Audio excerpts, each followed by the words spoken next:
Make sure all of our streams are set up. So here we are yet again.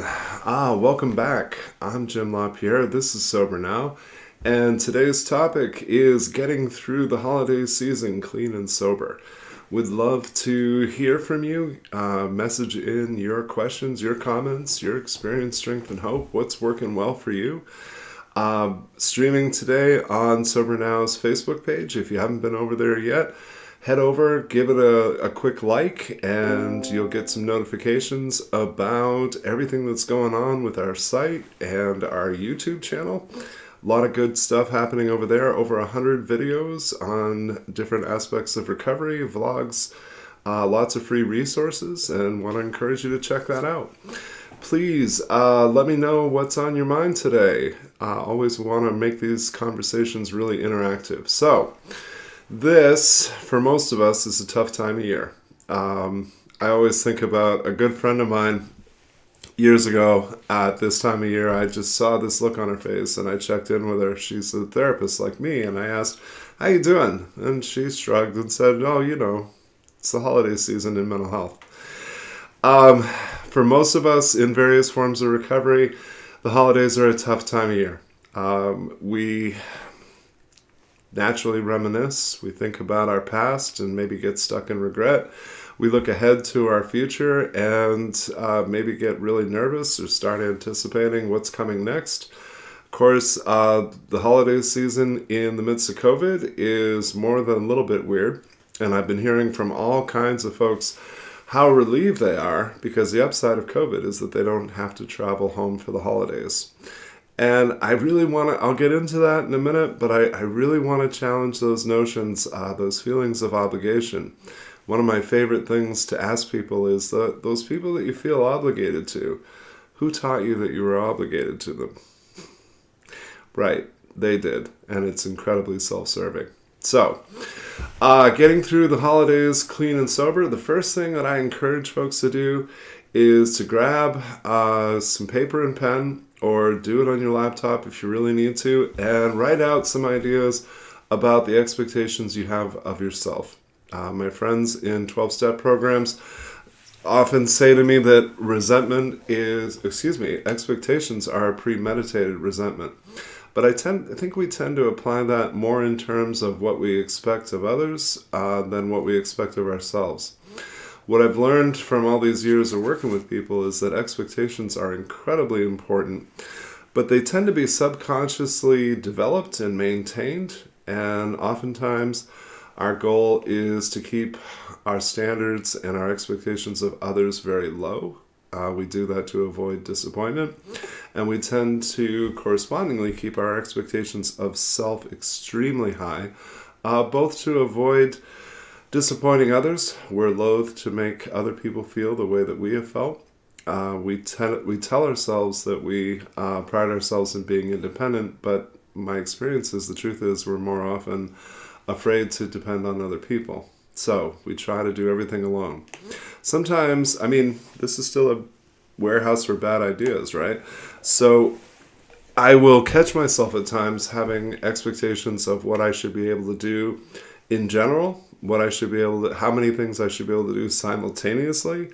And sometimes I've painted myself into plenty of corners by not being realistic about how much time a given task will take, how much I can get done in a given period of time. And for my friends in recovery, one of the most dangerous aspects of this is the idea that you should be able to do something based on how long you've been clean, based on how long you've been in recovery. And that's just a really bad idea. And it's one more example of applying ideas to ourselves that we would never, ever apply to people that we love. I don't think we typically should other people. Shoulding on yourself, what I've learned about that is that should and shouldn't are always judgments. And my experience is a person has to experience a lot of growth and healing in the course of recovery to get to a place where they're a fair judge of themselves. We tend to have two ways of doing things, two ways of perceiving, judging, acting, all of it. one for ourselves and one for everybody else. So I really want to encourage you to take whatever it is you think you should be able to do, put it down on paper, and then imagine giving it to somebody you care about, and tell me if it looks different to you. What should a person be able to do based on how long they've been clean? I have no idea what that looks like. I always say, let's stick to the basics. Let's manage your responsibilities. Let's make sure that the kids are taken care of. Let's make sure you're doing your job as well as you can. But above all, let's make sure that your sobriety is intact. Let's make sure that you're working towards some goals so that you're not becoming complacent. And then sometimes the hardest sell is, let's make sure that you have plenty of support in your life, because having people that are just there when you need them is a very self-limiting notion. I suspect you're like me. You need help on your good days. You need to be challenged and supported and encouraged. And above all, you need a lot of accountability in your life, because that's really the key to so much of our growth. Okay. I always recommend HALT. I think it's a wonderful acronym: hungry, angry, lonely, tired. And I recommend this two ways. It can be a preventative measure, and it can also be a diagnostic measure. If we use it preventatively, then we know that allowing ourselves to get too hungry, angry, lonely, or tired compromises our well-being. It could potentially compromises our recovery.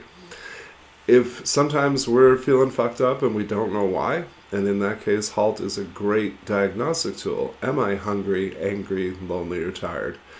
And I think we have to look at those individually. It's amazing to me how some of the most basic concepts and expressions and ideas in recovery, the more you practice them, you find out there's more to them.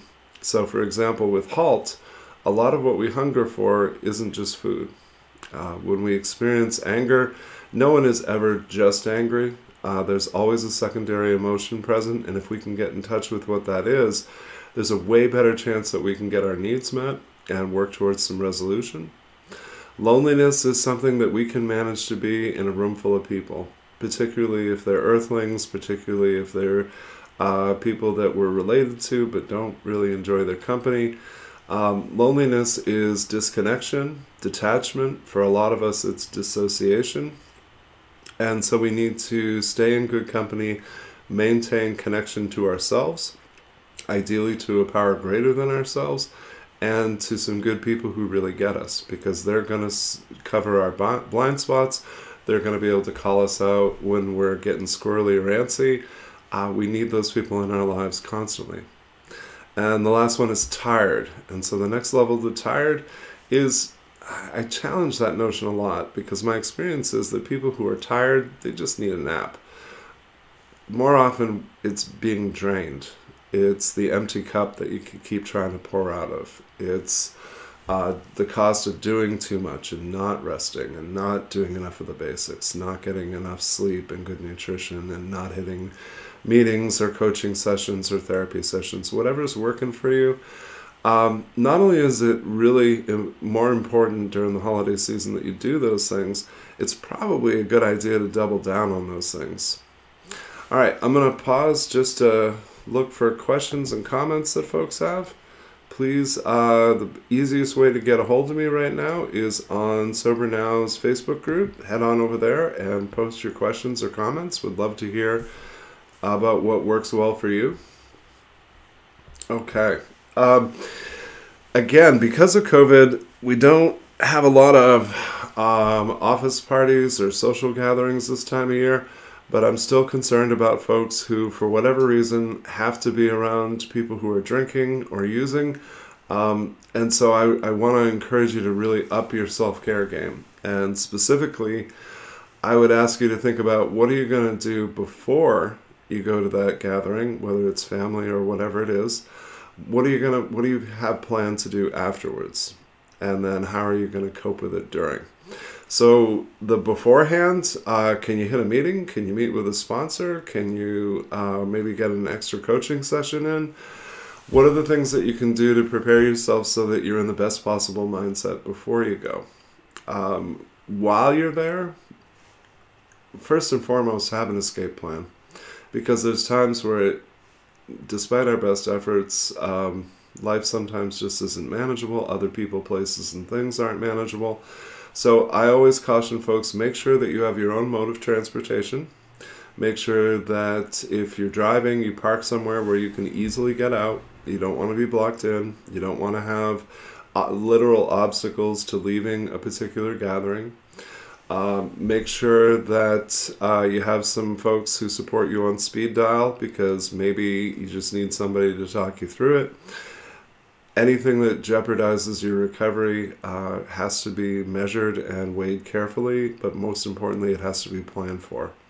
Relapse prevention plans are always a good idea. To have to make plans or make decisions when we're afraid, when we're hurting, is arguably the worst possible approach.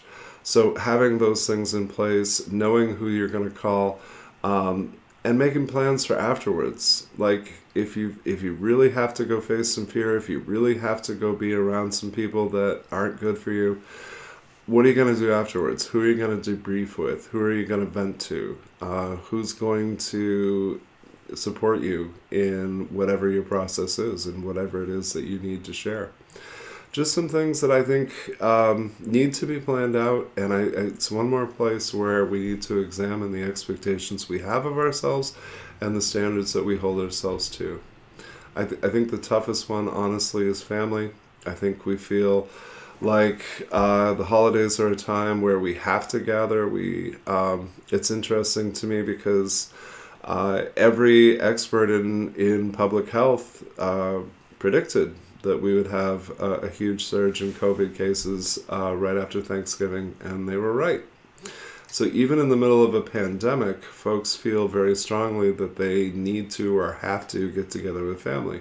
And for those of you that have really healthy or supportive families, like I'm happy for you that you have that.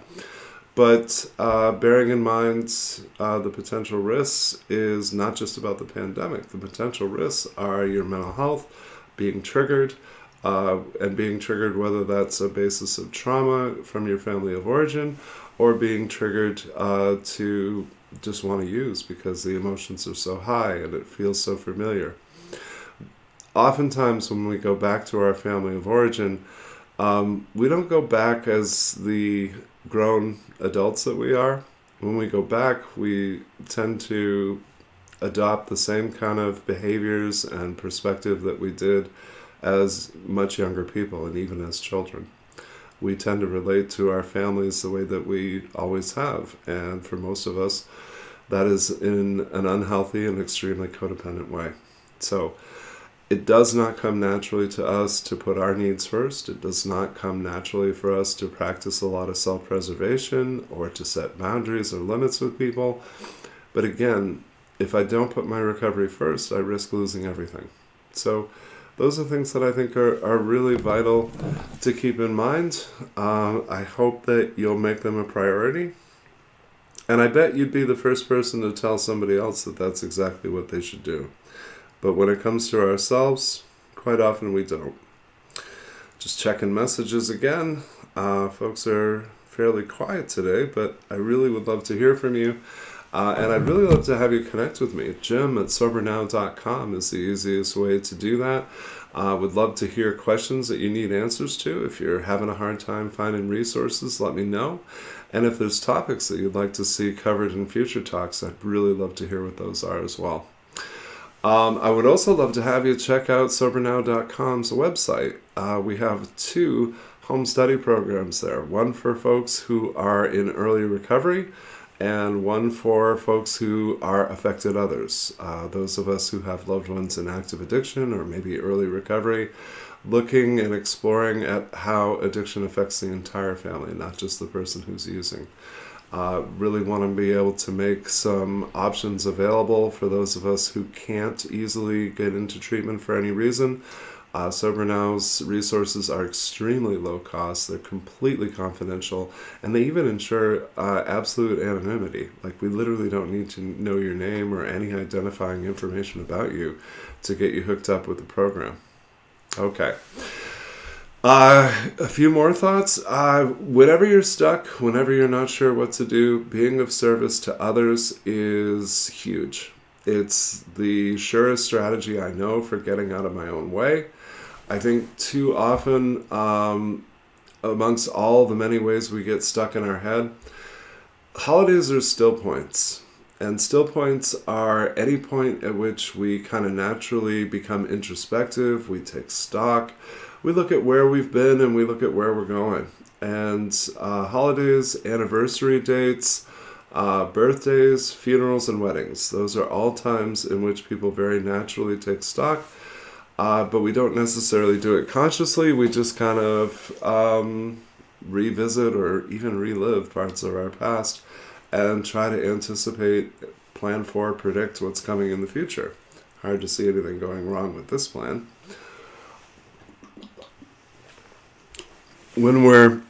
Especially when we're around or even just in contact with family, it's very common that we go back. We revisit those memories. We think about our childhoods. We think about people that we've lost or abuse that we endured. And it can easily become overwhelming. It's not something that we want people to do alone. It's a great thing to do in counseling. It's a great thing to do maybe with a sponsor or a coach. But it's not something that we should spend a lot of time in alone, particularly if we're in early recovery. We start thinking about the future. We do crazy things like make New Year's resolutions that we know damn well we're not going to keep. I say much better to set goals. And what I notice is that when folks set a New Year's resolution, it's almost always about something they see as a problem and wanting to make it not a problem. So whether that's losing weight or quitting smoking, or actually a high percentage of us come into treatment at the first of the year. I don't think that's a coincidence at all. We get through the holiday season, we're reminded of how rampant addiction may be in our families. We notice that we tend to drink more or use more during the holiday season, just more emotion to numb and more social interaction that we're not sure how to be with. And so a lot of us do end up coming into our doctor's offices or a therapist's office at the beginning of the year and just kind of acknowledging, okay, it's finally time, I need some help. So instead of setting some resolutions, I hope what you'll do is set some goals about what you want to add to your life, what could be better. What is it that you can change that isn't just about getting rid of a problem, but is it more about adding some solutions? When folks want to do something like lose weight, I always sit down and talk with them about what their goals are. I've sat with way too many people who told me that their goal was to lose 50 pounds. And I'll say, well, that's great. That's obviously going to be good for your health. But what if your goal was to lose 5 pounds? Because 5 pounds is something that you could probably achieve in a reasonable amount of time with a reasonable amount of effort. And then we could look at losing 5 more.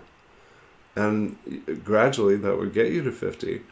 But I think a lot of us we're not kind with ourselves when it comes to setting goals and deciding what the next steps will be for us. Quitting smoking is a wonderful goal. I'm not going to, but I totally support you in doing it. The thing that I ask people to keep in mind if they're going to quit smoking, a couple of things. Number one, please, if you are in recovery, if you have any history of substance use disorder, if you have any history of trauma or mental illness, please be very careful with Chantix specifically. A lot of folks in recovery that I've supported over the years found that they bottomed out in depression while using Chantix, and a high percentage of us do experience suicidality using that particular medication.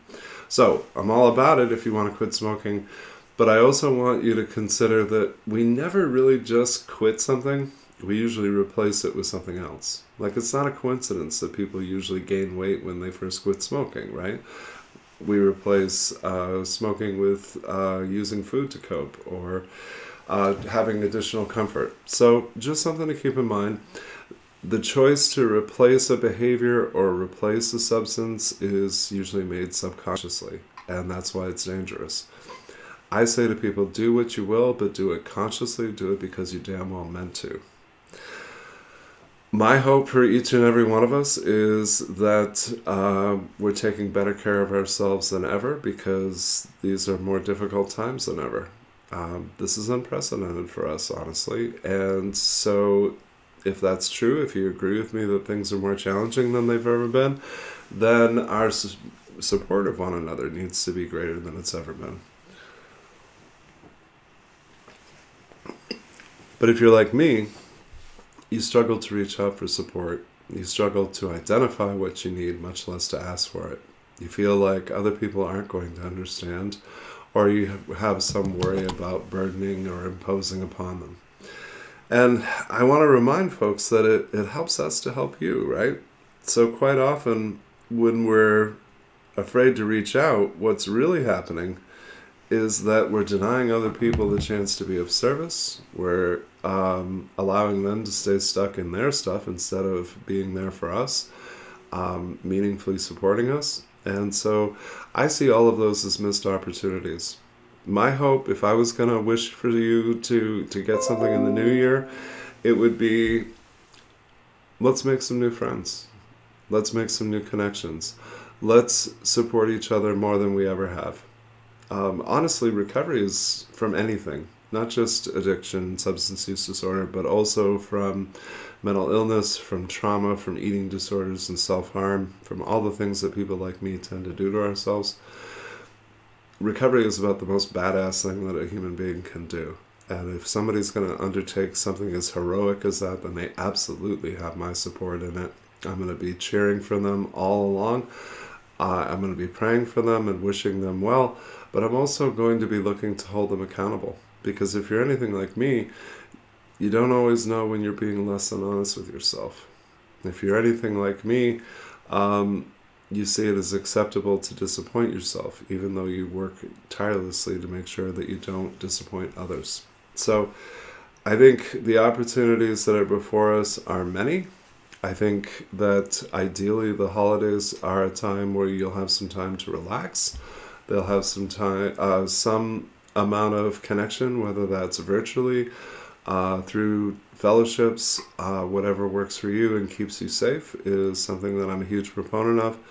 I also know that for a lot of us, this is a very lonely time of year. And if that's true for you, I really hope you'll reach out to me. I know what it's like to have a really unhealthy family of origin. I know what it's like to feel like you're alone in the midst of overwhelming fear and pain. And so I don't wish that on anybody. There's a great deal of research that's come out. We've been looking at problems with increased anxiety and increased loneliness in the U.S. For a lot of years now. And those were both at an all-time high before COVID. And so measuring where they're at now is problematic, but assuredly they're worse than they've ever been. We're disconnected. I always encourage folks to check out Johann Hari's work. He did a TED Talk entitled Everything You Know About Addiction is Wrong. He's a brilliant journalist who went all around the world engaging with different cultures and asking about their understanding of what addiction is. And the common theme that he found throughout all of those cultures was a lack of connection. We become disconnected from ourselves, from a higher power, from our families, from our friends, from our community. And so I agree wholeheartedly. I think if you've experienced or worked with substance use disorder for a significant amount of time, you've seen the same thing. And so spiritual growth is paramount to all of our goals. And I'm not talking about a deity. We don't have to get bogged down in ideas about religion or God. But we do need to find something greater than ourselves that supports our recovery and supports our life goals. We do need to connect with people who are on similar journeys and with kindred spirits. And that is going to always be vital to our success.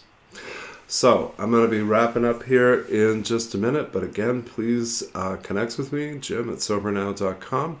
Please give a like on this video, and if you would, share it with friends and family. That would be awesome, because we're always looking to expand these conversations. I hope that you have a really great holiday season, and more than anything, I hope that you will do whatever it takes to maintain and grow your recovery. And we can talk about, next week, let's touch on What are the goals that you're going to be setting for yourself? What are the dreams that you're going to start putting in motion? And how are you going to take care of yourself in the midst of all of this? Okay.